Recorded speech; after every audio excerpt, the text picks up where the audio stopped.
मुबारक हो सबको समाए सुहाना, मैं खुश हूँ मेरे आंसुओं पे न जाना, मैं तो दीवाना दीवाना दीवाना, मैं तो दीवाना दीवाना दीवाना। हजारों तरह के ये होते हैं आंसू, अगर दिल में गम हो तो रोते हैं आंसू। हजारों तरह के ये होते हैं आंसू, अगर दिल में गम हो तो रोते हैं आंसू।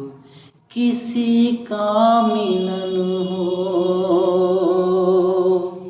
किसी का मिलन हो, किसी की जुदाई, न तू याद करना न तू याद आना, नए रिश्तों ने तोड़ा नाता पुराना, मैं तो दीवाना दीवाना दीवाना, मैं तो दीवाना दीवाना दीवाना। तो इसी गाना के साथ हम लोग चलते हैं टॉपिक के ऊपर, और वो टॉपिक होंगे बौद्ध धर्म से संबंधित। क्यों? क्योंकि पिछले वीडियो में हम लोग बौद्ध धर्म के लेक्चर के माध्यम से ये क्लास चल रहा है, और ये क्लास लेक्चर के माध्यम से जो चल रही है, ये आगे चल के पूरी डिटेल्स आप लोग को पढ़ाई जाएगी वीडियो के माध्यम से ही।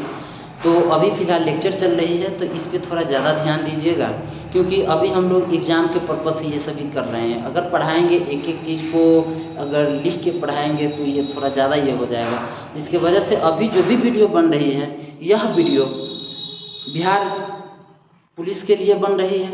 उसके बाद स्टेट सरकार जो स्टेट एग्ज़ाम जो होने वाली हैं, उन सभी एग्ज़ामों के देखते हुए ये वीडियो सब बनाई जा रही है। तो यहाँ पे जब वीडियो बन रही है तो आप लोग से रिक्वेस्ट है, विनती है कि आप लोग 100% पेन डाउन कीजिए। बार बार इस चीज़ को बोल रहे हैं कि पेन डाउन ज़रूर कीजिए, और आप लोग हम लोग को जो वीडियो डाला जा रहा है हमारे लोग के द्वारा, तो उस वीडियो पे कमेंट जरूर करें। अगर कमेंट कीजिएगा तब हम लोग के अपनी कमी को आभास होगी, और उस कमी पे हम लोग क्या करेंगे, उतरने का प्रयास करेंगे, सुधारने का प्रयास करेंगे। तो जब आप लोग कमेंट नहीं कीजिएगा, लाइक नहीं कीजिएगा, शेयर नहीं कीजिएगा, सब्सक्राइब नहीं कीजिएगा, तो फिर गड़बड़ा जाएगा। आप लोग के लिए जब इतना कर रहे हैं तो आप लोग को एक सब्सक्राइब करने से क्या जाती है, ठीक? तो आप लोग थोड़ा ये सब चीज़ पे ध्यान दीजिए, क्योंकि आप ही लोग के लिए तो कर रहे हैं ना। तो आप लोग यहाँ से 2-3 क्वेश्चन अगर टकरा जा रहे हैं तो बहुत बड़ी बात है। तो यहाँ पे थोड़ा आप लोग भी थोड़ा हम लोग को सपोर्ट कीजिए, इस फैमिली से जुड़ने का प्रयास कीजिए, क्योंकि ये आपका फैमिली है, हम लोग का कुछ नहीं है। आपके द्वारा जो दिया गया चीज़ है वही चीज़ हम लोग आपके समक्ष रख रहे हैं, ठीक? तो यहाँ पे चलिए स्टार्ट करते हैं बौद्ध धर्म। बौद्ध धर्म से संबंधित बातों को हम लोग पिछले क्लास में पढ़े हुए थे, जिसमें थोड़ा रिकवरी कर लेते हैं। स्टार्टिंग में पढ़े हुए थे गौतम बुद्ध के पिता के नाम क्या था, सुद्धोधन। गौतम बुद्ध का जन्म कहाँ हुआ था, तो कपिलवस्तु लुम्बिनी में हुई थी। गौतम बुद्ध की माता के नाम क्या था, तो गौतम बुद्ध के माता के नाम महामाया था। जिनका जन्म के 7वें दिन उनकी मृत्यु हो जाती है, और 7वें दिन जब मृत्यु होती है उसके बाद उनके पालन पोषण उनकी माता मौसी या सौतेली माँ प्रजापति गौतमी करती है। पहले तो मौसी होती है, लेकिन बाद में जाकर उनके पिताजी उन्हीं से शादी कर लेते हैं, तो उसके बाद वो माँ तो सौतेली माँ बन जाती है। तो इन सभी चीज़ों के बारे में हम लोग पिछले क्लास में जाने हैं। तो उसके बाद हम लोग जाने हैं कि गौतम बुद्ध का स्टार्टिंग, जब गौतम बुद्ध जन्म लेते हैं तो जन्म के 7वें दिन उनकी माता का मृत्यु हो जाती है। उसके बाद जन्म लेते हैं, उसके बाद 7 कदम वो कमल के फूल पे चलते हैं, इसीलिए चलने का प्रतीक जो है बौद्ध धर्म में, चलने का प्रतीक कमल के फूल है। गर्भ में आने का प्रतीक सफ़ेद हाथी है, और उनका जन्म कपिलवस्तु लुम्बिनी में होती है, जो नेपाल के क्षेत्रों में पड़ते हैं। उसके बाद 563 BC में उनका जन्म होती है, उनका मृत्यु 483 BC में होती है। इन सभी चीज़ों के बारे में जाने। उसके बाद उनके पिता सुद्धोधन जो होते हैं उनका जन्म जो गौतम बुद्ध के बचपन के नाम सिद्धार्थ होते हैं। जब जन्म होते हैं तो सुद्धोधन एक कौंडिल्य नामक ब्राह्मणों को बुलाते हैं और ब्राह्मण को बुलाने के बाद ये एक जन्म कुंडली बनवाते हैं और जन्म कुंडली बनवाते हैं उसमें वो ब्राह्मण कहते हैं कौंडिल्य नामक कि या उनके ललाट को देखकर मस्तिष्क को देखकर कि आने वाले समय में ये लड़का बहुत बड़ा राजा बनेगा, नहीं तो वो चक्रवर्ती राजा बनेगा, नहीं तो सन्यासी बनेंगे। इन सभी चीज़ों के बारे में पढ़े। 16 वर्ष की उम्र में उनकी विवाह करा दी जाती है। जो 16 वर्ष की विवाह होती है उनके पत्नी के नाम जो होता है यशोधरा होती है। उसके बाद 16 वर्ष की उम्र के विवाह के 12 वर्ष बाद उनको ज्ञान की पुत्र रत्न की प्राप्ति होती है जिसका नाम होते हैं राहुल। 29 वर्ष की उम्र में गृह त्याग करते हैं जिसको हम लोग बौद्ध धर्म में महाविनिष्क्रमण कहते हैं। इन सभी चीज़ों के बारे में गौतम बुद्ध गृह त्याग के 6 वर्ष बाद कठिन तपस्या के बाद गया में उनको ज्ञान की प्राप्ति होती है जो वैशाख पूर्णिमा की रात होती है। जो वैशाख पूर्णिमा की रात निरंजना नदी के तट पे जिसको हम लोग फल्गु नदी के नाम से भी जानते हैं और वह गया ज्ञान की प्राप्ति के बाद बोध गया के नाम से जानने लगे। इन सभी चीज़ों के बारे तब उनके बाद उन्होंने प्रथम उपदेश एक तपस और मल्लिक नामक 2 शूद्रों को देने का प्रयास करते हैं जो सफल नहीं होते हैं उपदेश देने में, क्योंकि वह 2 शूद्र भाग जाते हैं। जिसके बाद वो सारनाथ की तरफ जाते हैं और सारनाथ में जब जाते हैं तो उसको बाद वह ज्ञान की प्राप्ति देते प्रथम उपदेश देते हैं जिसको हम लोग बौद्ध धर्म में धर्मचक्र परिवर्तन कहते हैं। गृह त्याग को महाविनिष्क्रमण और वो प्रथम उपदेश को धर्मचक्र परिवर्तन कहा जाता है जो सारनाथ में देते हैं जिसको हम लोग ऋजुपतनम के नाम से भी जानते हैं। और यहीं पर उन्होंने प्रथम वर्षावास भी बिता रहे हैं। तो इन सभी चीज़ों के बारे में हम लोग जाने प्रथम वर्षावास और सबसे ज़्यादा कहाँ पे शिष्य की प्राप्ति हुई थी, इन सभी चीज़ों के बारे में गौतम बुद्ध फिर आगे की और क्या स्टोरी है उन सभी चीज़ों के बारे में जानने का प्रयास करेंगे। अब होता क्या है कि गौतम बुद्ध जब सारनाथ में प्रथम उपदेश देते हैं और प्रथम उपदेश में उनको धर्मचक्र परिवर्तन कहा गया बौद्ध धर्म, उसके बाद फिर आगे की तरफ जाते हैं और आगे की तरफ जाते हैं उसके बाद फिर ज्ञान की प्राप्ति के बाद कपिलवस्तु लुम्बिनी की तरफ जाते हैं अर्थात अपने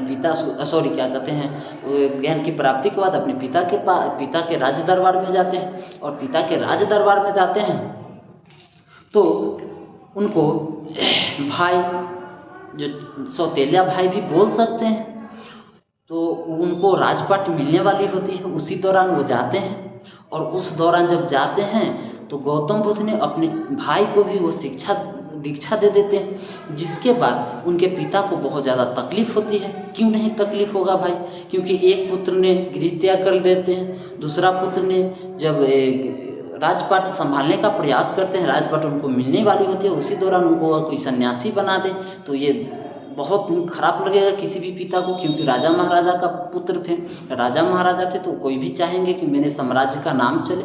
अगर कोई सब सन्यासी हो जाएगा तो साम्राज्य का पतन हो जाएगी, नाम नहीं चलेगी।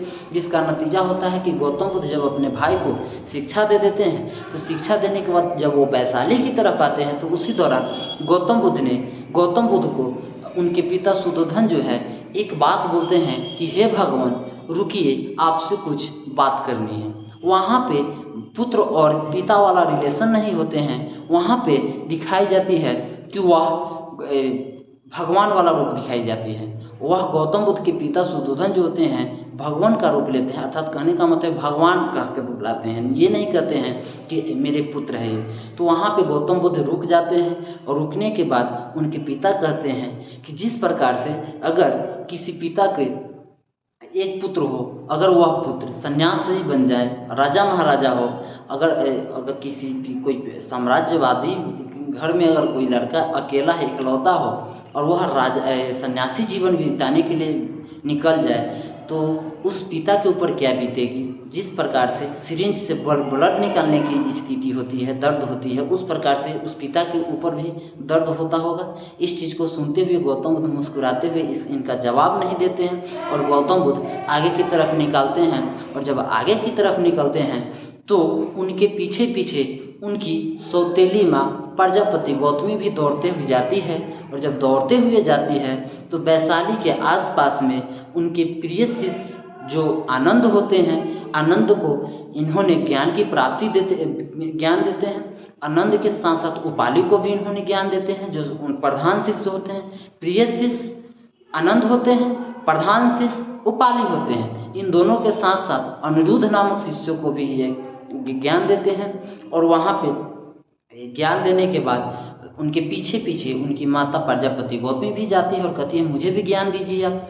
तो गौतम बुद्ध कहते हैं वहाँ पे कि नहीं, हमारे धर्म में महिला को ज्ञान देने का कोई प्रावधान नहीं है, जो कि क्योंकि अगर हमारे धर्म में कोई महिला एंट्री करेगी तो जो धर्म 50 साल चलने वाला होगा वह धर्म 25 साल में ही खत्म हो जाएगी। तो यहाँ पे एक चीज़ आलोचनात्मक बताती है इतिहासकारों के द्वारा कि अगर गौतम बुद्ध को ज्ञान की प्राप्ति हो गई थी, अगर वो भगवान थे, तो वह फिर महिला को क्यों नीचे दिखा रहे हैं। यहाँ पे महिला को नीचे दिखाने की बात चल रही है और यहाँ पे ये चीज़ देखा गया है। और एक चीज़ और है, आजकल के बच्चे लोग जो है ये थोड़ा ये लव सब के चक्कर में ये अपना टाइम बर्बाद कर रहे हैं।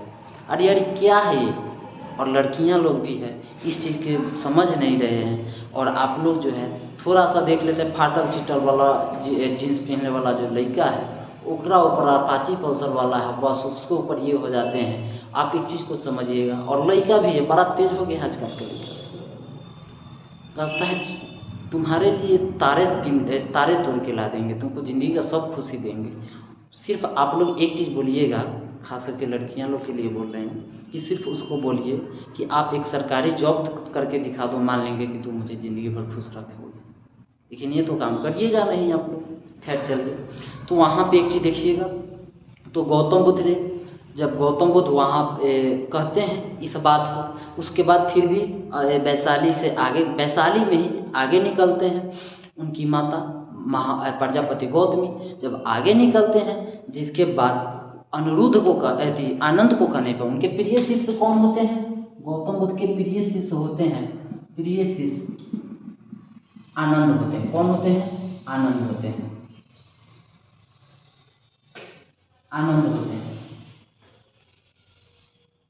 आनंद होते हैं, प्रिय शिष्य आनंद होते हैं। जबकि प्रधान शिष्य जो होते हैं वह प्रधान शिष्य उपाधि होते हैं। प्रधान शिष्य कौन होते हैं, प्रधान शिष्य उपाधि होते हैं। और इसी आनंद को कहने पर गौतम बुद्ध ने अपनी माता महामाया प्रजापति गौतमी को, अपनी माता प्रजापति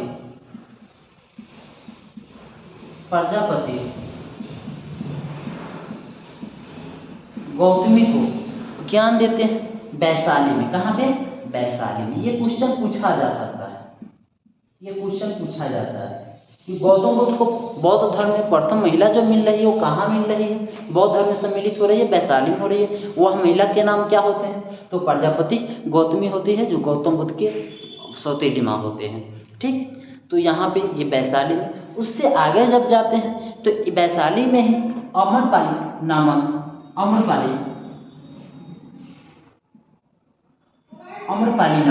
एक वैश्यावृत्ति करने वाली महिला मिलती है।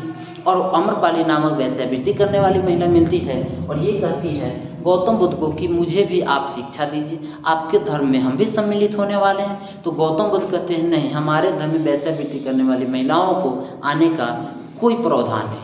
तो ये अमरपाली बोलते हैं कि आज जो आप जो ये दिन में अपने भिक्षुओं के साथ जो घूम रहे हैं, आपके साथ जो घूम रहा है, यही लोग जब रात में आते हैं तो किसी के जूठे पत्ते पे खाने के लिए तैयार होते हैं, थोड़ा खाने के लिए तैयार होते हैं। और आपके साथ अभी जो है अंधभक्त बना हुआ है, कह रहा है कि मैं अच्छा हूँ, मैं अच्छा हूँ। तो जब उनको मिल सकता है तो मुझे क्यों नहीं मिल सकता है। तो वहाँ पे गौतम बुद्ध यहाँ पे थोड़ा मजबूर होते हैं और मजबूर होने के कारण अमरपाली नामक वैश्यावृत्ति करने वाली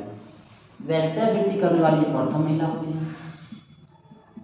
अमरपाली नामक महिला को जो वैश्यावृत्ति करने वाली प्रथम महिला होती है, इसको गौतम बुद्ध ने ज्ञान की प्राप्ति देते हैं, बौद्ध धर्म में सम्मिलित कर देते। तो अगर आपसे कोई क्वेश्चन पूछेगा कि बौद्ध धर्म में सम्मिलित होने वाली प्रथम महिला कौन हुई जो वैश्यावृत्ति करने वाली थी, तो अमरपाली। और इन्हीं अमरपाली के कोख से माना जाता है कि अभय नामक बच्चे का जन्म हुआ। जो ये अमरपाली बिंबिसार के थोड़ा नज़दीक रहने वाली थी, जो माना जाता है कि वैशाली के बहुत ज़्यादा सुंदर थी वैशाली में। तो यहाँ पे इनका अटैचमेंट जो था बिंबिसार, जो हर्यक वंश के संस्थापक होते हैं, जो मगध में, उसके बारे में पढ़ेंगे राजवंश के अंतर्गत। तो वहाँ पे ये माना गया। तो ये वैश्यावृत्ति करने वाली प्रथम महिला होती है। जबकि वैशाली में ही इनको दीक्षा देते हैं। और प्रजापति गौतमी को भी वैशाली में ही देते हैं। तो अगर पूछेगा कि बौद्ध धर्म में सम्मिलित होने वाली प्रथम महिला कौन होती है, तो प्रजापति गौतमी जो उनकी अपनी माँ होती है, जो वैशाली में देते हैं। और अमरपाली कौन है, तो अगर पूछ दिया जाए कि वैश्यावृत्ति करने वाली महिलाओं का नाम क्या है जो बौद्ध धर्म में सम्मिलित होने वाली हुई थी, तो अमरपाली। क्या? अमरपाली, जो वैशाली में थी। ठीक, यहाँ पे 2 क्वेश्चन बनती है। उसके बाद आगे जब निकलते हैं, आगे की तरफ जाते हैं, उसके बाद आगे की तरफ जाते हैं, तो फिर वह शूद्र एक क्या कहते हैं, एक लोहार के हाथों से, जिनका नाम होता है जो शुगर की मीट खिला देते हैं, जिसके वजह से उनका तबीयत खराब होती है। और तबीयत खराब होने के बाद वह कुशीनगर की तरफ जाते हैं, और उसी कुशीनगर में उनका अंतिम शिष्य जो होते हैं, जिनका नाम होता है सुहद। क्या होता है? सुहद। सुभद इनका अंतिम शिष्य होते हैं, जो सबसे उम्रदराज शिष्य होते हैं, जो सबसे सीनियर शिष्य होते हैं, सबसे उम्रदराज शिष्य होते हैं। तो अगर आपसे कोई क्वेश्चन पूछेगा कि बौद्ध धर्म में, गौतम बुद्ध में, बौद्ध धर्म में सबसे सीनियर शिष्य कौन हुआ गौतम बुद्ध का, सबसे उम्रदराज शिष्य कौन हुआ, तो जिसका नाम होंगे सुभद। और सुभद को शिक्षा देने के बाद गौतम बुद्ध का मृत्यु हो जाती है। इसी दौरान सबसे उम्रदराज शिष्य पूछे, फिर भी सुभद, सबसे अंतिम शिष्य पूछे, फिर भी सुभद। अगर आपसे कोई क्वेश्चन पूछेगा कि सबसे उम्रदराज शिष्य थे, अंतिम शिष्य थे, तो अंतिम शिष्य के दौरान इन्होंने कहते हैं, गौतम बुद्ध ने कहते हैं अपने शिष्य को कि देखो, जिंदगी में जो भी मिश्रित सामान है, जो मिश्रित चीज़ों से बनी हुई चीज़ों है, वह उस चीज़ का अंत होना तय है। क्योंकि वह उनका अंतिम दौर चल रही थी। किनका अंतिम दौर चल रही थी? गौतम बुद्ध का। तो वो कहते हैं कि कोई भी चीज़ जो मिश्रित चीज़ों से बना हुआ है, उसका अंत होना तय है, जो बात सुभद को बताते हैं। और उसके बाद रामसंभार नदी के तट पे उनके बाद उसके कुशीनगर में उनकी मृत्यु हो जाती है, जिसको हम लोग बौद्ध धर्म में महापरिनिर्वाण के नाम से जानते हैं। बौद्ध धर्म में गौतम बुद्ध की मृत्यु को गौतम बुद्ध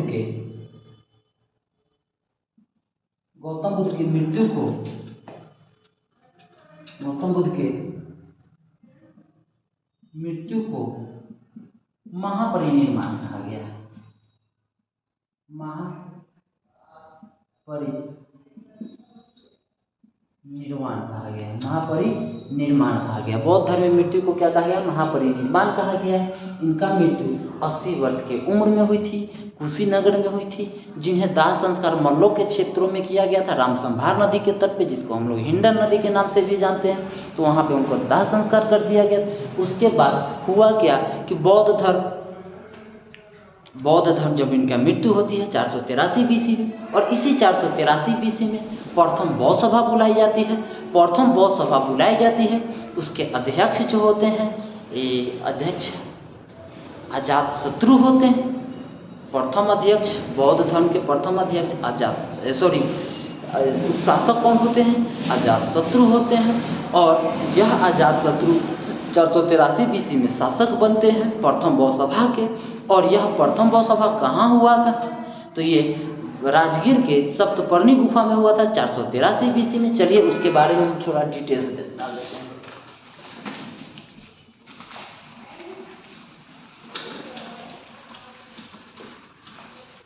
यहाँ से क्वेश्चन बहुत ज़्यादा बनता है बौद्ध सभा से। कितने बौद्ध सभा हुई? 4।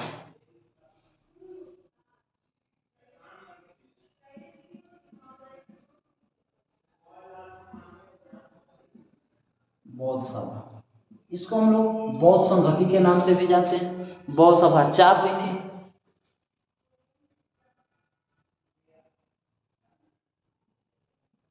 कब, कहाँ, शासक, अध्यक्ष। कब, कहाँ, शासक, अध्यक्ष। ठीक।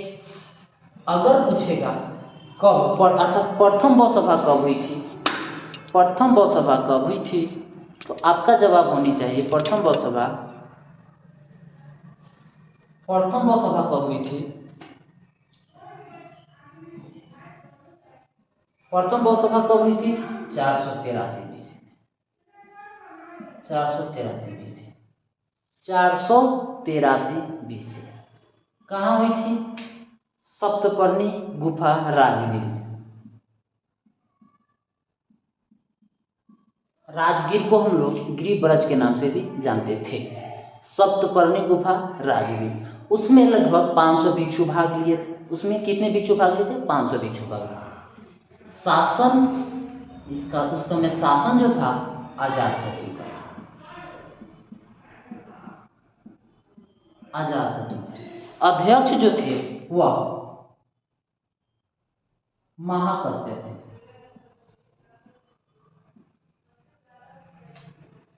महाकश्यप। अब यहाँ पे देखिए महाकश्यप प्रथम बौसभा कब हुई थी? 483 BC में हुई थी। 483 BC में कहाँ हुई थी? सप्तपर्णी गुफा राजगीर में हुई थी। उसमें लगभग 500 भिक्षु भाग लिए थे। उस समय शासक क्या था? कौन थे? अजातशत्रु, जो बिंबिसार के पुत्र थे अजातशत्रु। और इनका पुत्र आते हैं, अजातशत्रु के पुत्र आते हैं उदयन, जो पाटलिपुत्र नगर की स्थापना करते हैं। उस पाटलिपुत्र का नाम बदल के पटना कौन रखते हैं? शेरशाह सूरी रखते हैं। लगभग 539-40 ईस्वी के आसपास, 1539-40 ईस्वी के आसपास। अब देखिए, शासक के नाम 100% पूछा जाता है, चाहे वो प्रथम बौसभा हो, सेकेंड का हो, थर्ड का हो, फोर्थ का हो। तो प्रथम बौसभा के शासक कौन हुआ करते थे? किसके शासनकाल में? अजातशत्रु के शासनकाल में। अध्यक्ष कौन थे? महाकश्यप। अध्यक्ष कौन थे? महाकश्यप। कब? 483 BC। सप्तपर्णी गुफा राजगीर, शासक अजातशत्रु, अध्यक्ष महाकश्यप। प्रथम बौसभा की ये स्टोरी थी। प्रथम बौसभा क्यों बुलाई गई थी? प्रथम बौसभा में क्या हुआ था? तो प्रथम बौसभा में सूत पिटक और विनय पिटक की रचना की गई थी। कितने पिटक? सूत पिटक और विनय पिटक की रचना की गई थी। बौद्ध धर्म में त्रिपिटक होते हैं, एक होते हैं सूत पिटक, एक होते हैं विनय पिटक, एक होते हैं अभिधम्म पिटक। सूत पिटक की रचना जो करते हैं वह आनंद के द्वारा की जाती है, जबकि विनय पिटक की जो रचना होती है वह उपाली के द्वारा की जाती है। तो दो पिटकों की रचना प्रथम बौसभा में किया जा रहा है। सूत पिटक की रचना आनंद, विनय पिटक की रचना उपाली, जो प्रथम बौसभा कहाँ हुई थी? राजगीर में। राजगीर के सप्तपर्णी गुफाओं में कितने भिक्षु भाग लिए थे? 500 भिक्षु भाग लिए। शासक कौन था? तो शासक होते हैं अजातशत्रु। अध्यक्ष कौन थे? महाकश्यप। ठीक, यहाँ तक समझ गए होंगे। अब सेकेंड जो बौद्ध सभा होती है,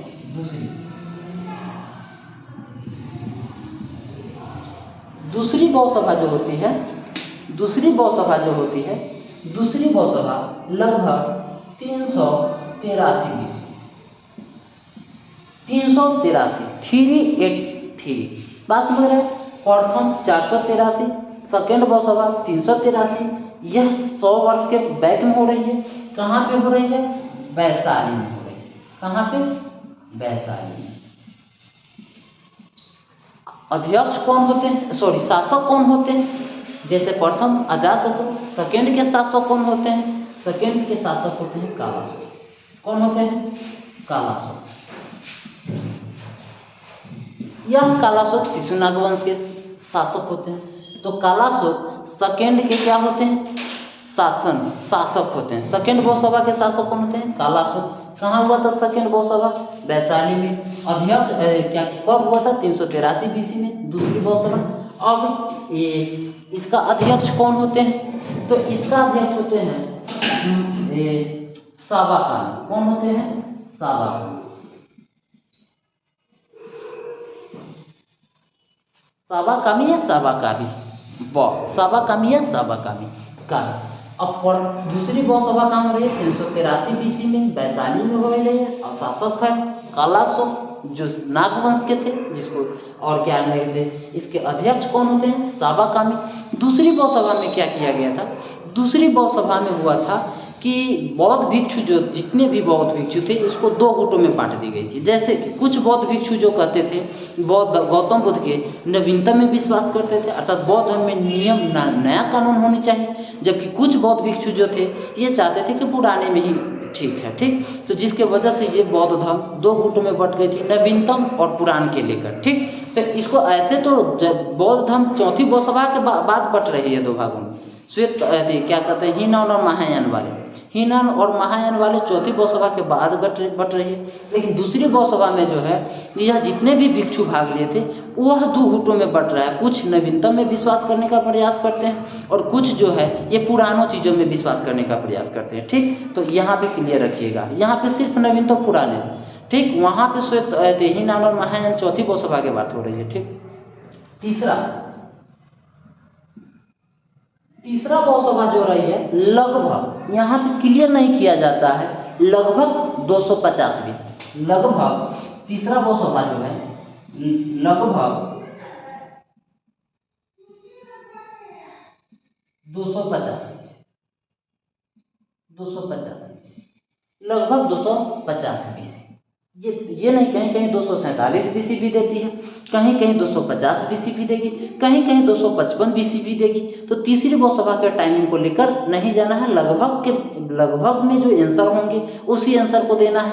जैसे कि अगर 250 के आसपास में ऑप्शन में हो तो 250 टिक कीजिए, अगर 250 में 247 हो तो 247 टिक कीजिए, अगर 255 हो तो 255 टिक कीजिए। माने इसको ऑप्शन के हिसाब से इसको किया जाता है। लेकिन ये अभी तक ईस्वी नहीं पूछा गया है कब हुआ, इसका नहीं पूछा गया कि ये कब हुआ, समय नहीं पूछा गया है। क्यों?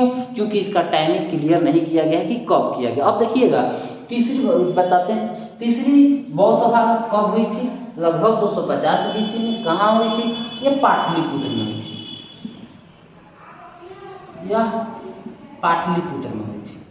अब पाटलिपुत्र में हुई थी हम लोग जानते हैं कि अशोक के समय काल में थी। किसके समय काल में?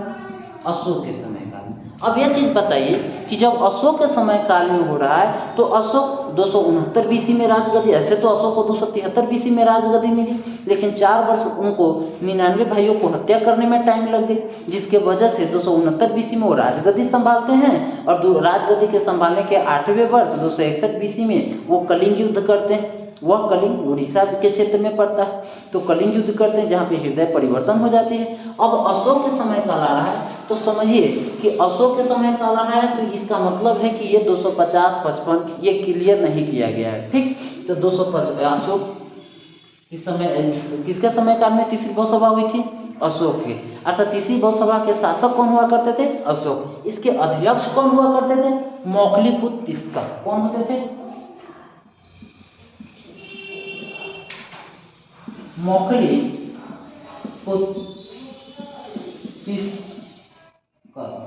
मौखलीपुत्र तिस्कस तीसरी बौसभा के अध्यक्ष कौन होते थे?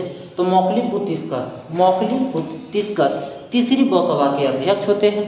शासक कौन होते हैं? अशोक होते हैं। देखिए, अध्यक्ष अलग होते हैं, शासक अलग होते हैं। तो अध्यक्ष मौखलीपुत्र तिस्कस होते हैं और शासक कौन होते हैं? अशोक होते हैं। कहाँ पे हुई थी? पाटलिपुत्र में हुई थी। और कब हुई थी? लगभग 250 BC में। इसमें क्या किया गया था? तो इसमें जानने का प्रयास हम लोग करेंगे कि तीसरी बौसभा में जो हुई थी इसमें सूत पिटक विनय पिटक की रचना तो प्रथम में हो गई थी। थर्ड में जो है अभिधम्ब पिटक की रचना की जा रही है। थर्ड में क्या है? अभिधम्ब पिटक, जो पिटक में आते हैं। अभिधम्ब पिटक की रचना थर्ड बौसभा में किया जा रहा है, जो वैशाली में किया जा रहा है, जो मौखलीपुत्र तिस्कस की अध्यक्षता में किया जा रहा है। उस समय अशोक के समय काल चल रहा था, तो इसमें तीसरी बौसभा में अभिधम्ब पिटक की रचना की जा रही है। और अभिधम्ब पिटक की रचना किसने किया? तो मौखलीपुत्र तिस्कस ने किया था। किसने किया था?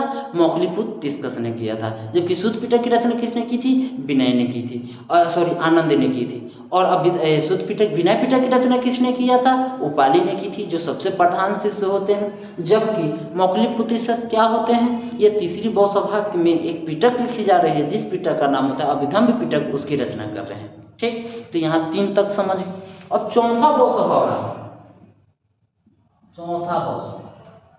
चौथा बौसभा जो हो रही है ये भी लगभग की बात चल रही है। लगभग प्रथम शताब्दी में, लगभग प्रथम शताब्दी का मतलब होता है ये ईस्वी का रूप ले लिया था।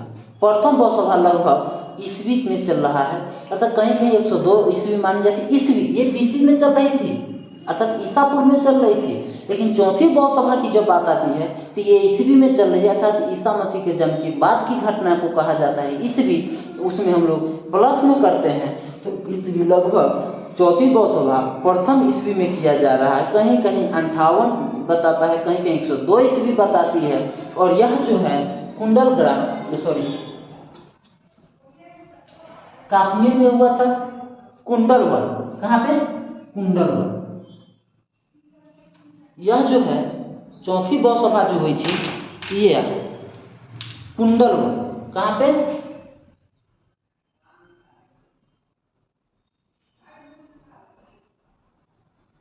कुंडलवन, कश्मीर।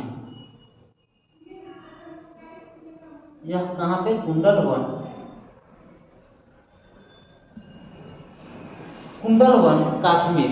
कुंडलवन कश्मीर में हुई थी चौथी बहुसभा। कब हुई थी? कुंडलवन कश्मीर में हुई थी, जो मानी जाती है प्रथम शताब्दी में, अर्थात प्रथम ईस्वी में। ये थोड़ा नहीं लिख पाए लेकिन अपना देख लीजिएगा। प्रथम ईस्वी में, प्रथम शताब्दी में यह मानी जाती है। कुंडलवन कश्मीर में चौथी बहुसभा हो रही है, जो कश्मीर में हो रही है। किसके समय काल में हो रही है? तो कनिष्क के समय काल में। कनिष्क के समय काल। किसके समय काल में? कनिष्क के समय काल में हो रही है। और इसकी अध्यक्षता कौन करते हैं? वसुमित्र या औसव। अब यहाँ पे देखिएगा, आप लोग को क्लियर करते हैं। अब प्रथम ईस्वी कनिष्क के समय काल जो चल रहे हैं, इस कनिष्क के समय काल, कनिष्क कुषाण वंश के शासक होते हैं, जब से महान शासक होते हैं, जैसे हिंद यूनानी शक पल्लव कुषाण। कुषाण वंश के संस्थापक कटफिसेस होते हैं, जबकि कुषाण वंश के सबसे शक्तिशाली शासक जो होते हैं कनिष्क होते हैं, जो 78 ईस्वी में। कब? 78 ईस्वी, 78 ईस्वी में, ये ईस्वी की बात चल रही है। 78 ईस्वी में कनिष्क राजगद्दी संभालते हैं, जिसके शुभ उपलक्ष्य में शक संवत चलाई जा रही है। क्या चलाई जा रही है? शक संवत।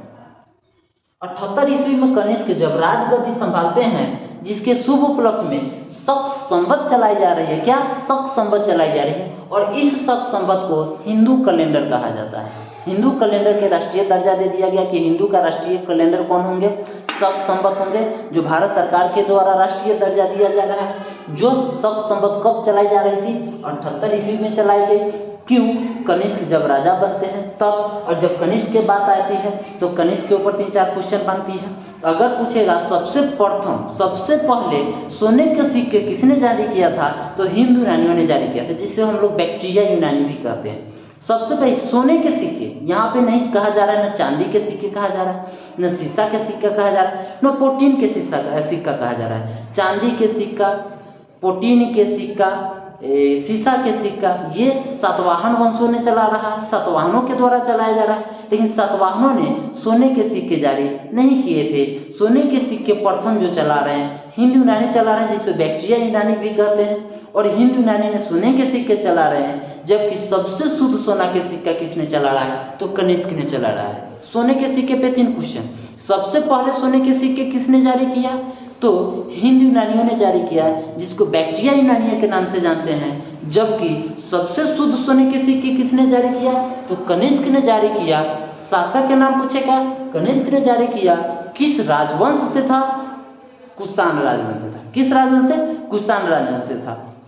और कनिष्क ने सबसे ज्यादा सोने के सिक्के जारी किए। और सबसे प्रथम हिंदू यूनानी, सबसे शुद्ध सोना के सिक्का कनिष्क। और सबसे ज्यादा सोने के सिक्का किसने जारी किया? तो गुप्त वंश में जाएंगे, और गुप्त वंश में चंद्रगुप्त द्वितीय ने सबसे ज्यादा सोने के सिक्के जारी किए थे।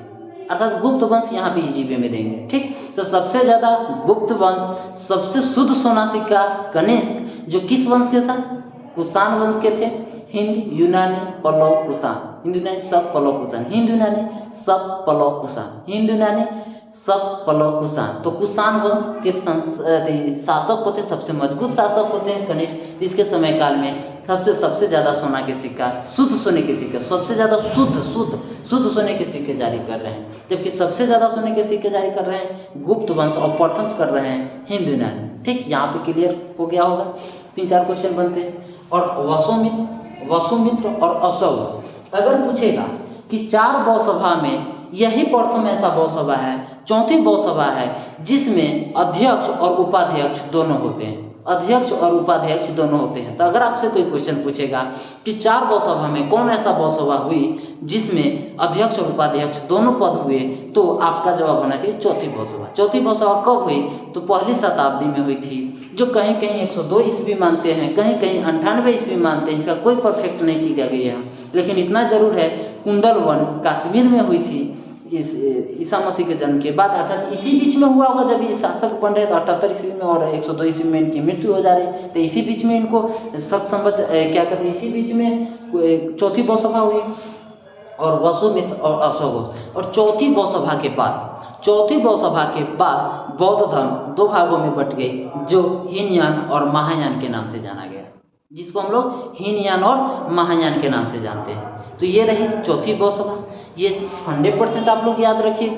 यहाँ से क्वेश्चन अनगिनत बार बनी जाती है। चलिए हम लोग थोड़ा रिकवरी कर लेते हैं। प्रथम बहुसभा कब हुई थी? 483 BC में, जब गौतम बुद्ध की मृत्यु हुई थी। उस समय कहाँ हुई थी? राजगीर के सप्तपर्णी गुफा में हुई थी। लगभग कितने भिक्षु भाग लिए थे? 500 भिक्षु भाग लिए थे। 500 भिक्षु भाग लिए थे। किसके समय काल में? अजातशत्रु के समय काल में। अध्यक्ष कौन होते हैं? महाकश्यप होते हैं। अध्यक्ष और शासक अलग होते हैं। दूसरी बहुसभा कब हुई थी? 383 BC में। प्रथम के 100 वर्ष बाद कहाँ हुई थी? वैशाली में हुई थी। किसके शासनकाल में हुई थी? कालासो के शासनकाल में। अध्यक्ष कौन होते हैं? तो अध्यक्ष होते हैं साबाकामी। ठीक, उसके बाद तीसरी बहुसभा कहाँ हुई थी? तो ये लगभग में जवाब देना है।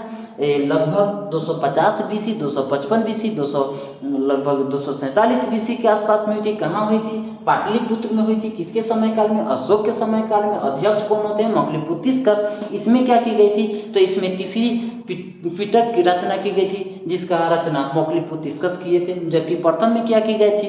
तो सूत पिटक और विनय पिटक की रचना की गई थी। सूत पिटक में क्या है? सूत पिटक की रचना किसने की थी? तो सूत पिटक की रचना आनंद ने की थी। विनय पिटक की रचना उपाली ने की थी। ठीक, उसके बाद चौथी बहुसभा कहाँ हुई थी? कुंडलवन कश्मीर में हुई थी। किसके समय काल में? कनिष्क के समय काल में। इसमें वसुमित्र और अर्थोघोष दोनों थे। इसमें ये प्रथम ऐसे बहुसभा हुई जिसमें अध्यक्ष और उपाध्यक्ष दोनों की पोस्ट दोनों पद थे। तो आपको ये चौथी बहुसभा, ये बहुसभा से बहुत ज़्यादा क्वेश्चन पूछी जाती है। तो यहाँ से आप लोग 100% याद रखिएगा, यहाँ ये क्लियर करके। ठीक, तो ये चारों के चारों बहुसभा एक तो नोट दे के हम लोग लिख सकते हैं, नोट दे के हम लोग जान सकते हैं कि बहुसभा 5 हुई थी। मुख्य रूप से तो 4 हुई थी, लेकिन ऐसे कहा जाए तो 5 बहुसभा हुई थी। एक बहुसभा हो रही है, ये लगभग 632 ईस्वी में हो रही है, ह्वेनसोंग के अध्यक्षता में। ह्वेनसोंग जो चीनी यात्री होते हैं, जो हर्षवर्धन के समय काल में आ रहे हैं। हर्षवर्धन के समय काल में ह्वेनसोंग आ रहे हैं, जिसको हम लोग विदेशों का राजकुमार के नाम से जानते हैं, जो हर्षवर्धन के समय काल में आ रहे हैं। लगभग 629 ईस्वी में और 642, 43, 45 में वो चले जाते हैं। ह्वेनसोंग जो चीनी यात्री होते हैं, तो अगर जिसके 5वीं बहुसभा उनके समय काल में हो रही है, जो कन्नौज में हो रही है, उसका अध्यक्षता हर्षवर्धन, उसके अध्यक्षता ह्वेनसोंग खुद कर रहे थे और शासन जो थे वह हर्षवर्धन के था, जिसके वजह से पूछेगा ये 5वीं बहुसभा की स्टोरी। 5वीं बहुसभा कहाँ हुई थी? कन्नौज में हुई थी। कब हुई थी? 632 ईस्वी में हुई थी। ईस्वी की बात चल रही है। 632 ईस्वी में हुई थी, कन्नौज में हुई थी। और इसके अध्यक्ष कौन थे? ह्वेनसोंग थे। और शासक कौन थे? तो आपका जवाब होना चाहिए हर्षवर्धन। ठीक, 632 कन्नौज, ये यूपी में कन्नौज पड़ती है। तो ये मुख्य रूप से 4, लेकिन ये 5वीं भी हम लोग जानेंगे। ये भी क्वेश्चन पूछा जा रहा है। तो अगर आपसे इसमें से पूछेगा कि कौन ऐसा बहुसभा हुई जो बिहार से लेकर किसी दूसरे स्टेट में हुई है, तो चौथी बहुसभा।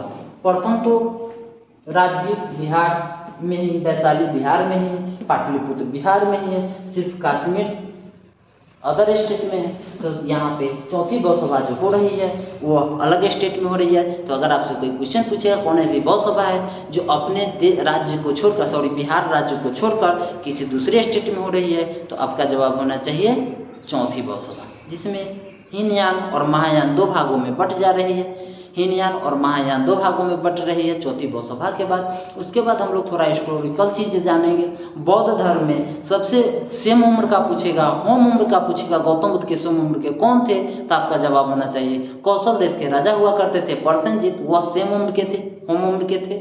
ये सभी चीज़ क्वेश्चन पूछे। सबसे उम्र दराज पढ़ा दिए हैं सुबोध, सबसे अंतिम से सुबोध। बौद्ध धर्म में त्रिपिटक होते हैं, शुद्ध पिटक, विनय पिटक, अभिधम्म पिटक।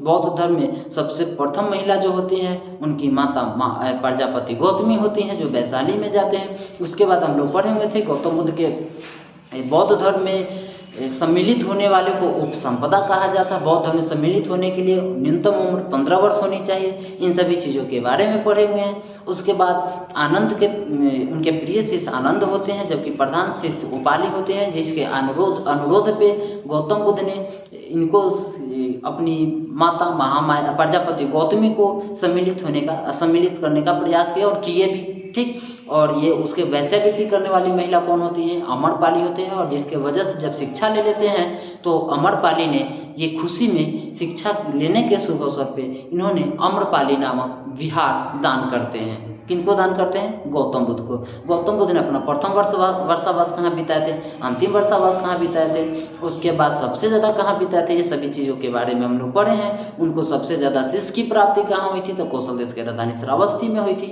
और सबसे ज़्यादा टाइम कहाँ बिताए थे? तो वहीं पे ऑटोमेटिक है कि जहाँ पे इंसान ज़्यादा टाइम बिताएगा वहाँ पे शिष्य की प्राप्ति ज़्यादा होगी। तो फिलहाल जो क्वेश्चन लगभग बौद्ध धर्म से जो पूछी, हाँ उसके बाद क्वेश्चन पूछेगा कि बौद्ध धर्म में सबसे प्रथम मूर्ति गौतम बुद्ध का कहाँ से मिला है? तो मथुरा कला से। जबकि सबसे ज़्यादा कहाँ से मिला है? तो गंधार कला से मिली हुई है। तो ये सभी चीज़ आप लोग थोड़ा याद रखिएगा, ठीक। और मुझे उम्मीद है कि बौद्ध धर्म से जो क्वेश्चन बनती है वहाँ से लगभग हम लोग लेक्चर के माध्यम से लगभग उसमें क्लियर कर चुके हैं। और जो भी क्वेश्चन बचेगी वीडियो के माध्यम से, तो आप लोग लंबा वीडियो हो जाता है जिसके कारण आप लोग देख नहीं पाते। तो हम लोग कोशिश करते हैं कि थोड़ा शॉर्ट ही बताएं।